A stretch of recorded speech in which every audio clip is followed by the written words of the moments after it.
आइए खबरों का सिलसिला आगे बढ़ाते हैं। बिहार में सरकार बदलते ही पुलिस का रवैया भी बदलता नजर आ रहा है। बीजेपी नेता सम्राट चौधरी के गृह मंत्री बनते ही पूरे राज्य में अपराधियों के खिलाफ जोरदार एक्शन शुरू हो चुका है। बेगूसराय से लेकर सीतामढ़ी तक पुलिस का रुख अब पहले से कहीं ज्यादा सख्त दिख रहा है। शुक्रवार की रात बेगूसराय में एसटीएफ और जिला पुलिस की संयुक्त टीम ने एक बड़े अपराधी शिवदत्त राय को मुठभेड़ में घायल कर गिरफ्तार कर लिया।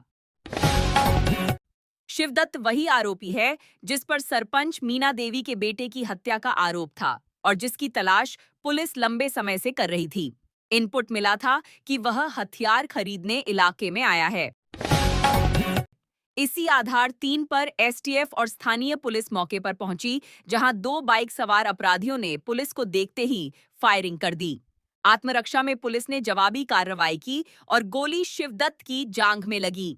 उसका दूसरा साथी अंधेरे का फायदा उठाकर भाग गया। गिरफ्तारी के बाद जब पुलिस ने पूछताछ की तो उसकी निशानदेही पर एक घर से भारी मात्रा में हथियार, कैश और कारतूस बरामद हुए।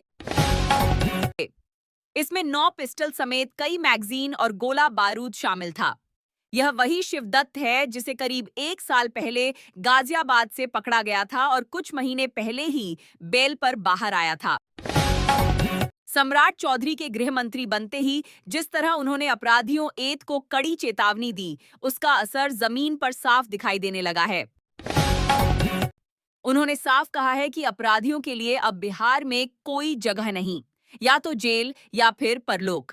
विभाग संभालने के तुरंत बाद उन्होंने डीजीपी को सभी जिलों की पुलिस को संगठित अपराध के खिलाफ जीरो टॉलरेंस नीति अपनाने के निर्देश दिए हैं।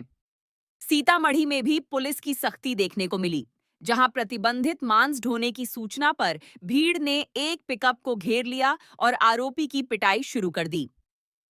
पुलिस जब उसे अपनी कस्टडी में लेने पहुंची तो भीड़ और उग्र हो गई।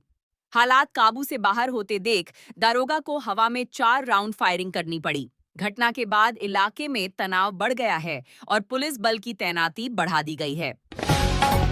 बेगूसराय की मुठभेड़ को नए गृह मंत्री के कार्यभार संभालने के बाद अपराध नियंत्रण मिशन की पहली बड़ी कार्रवाई माना जा रहा है।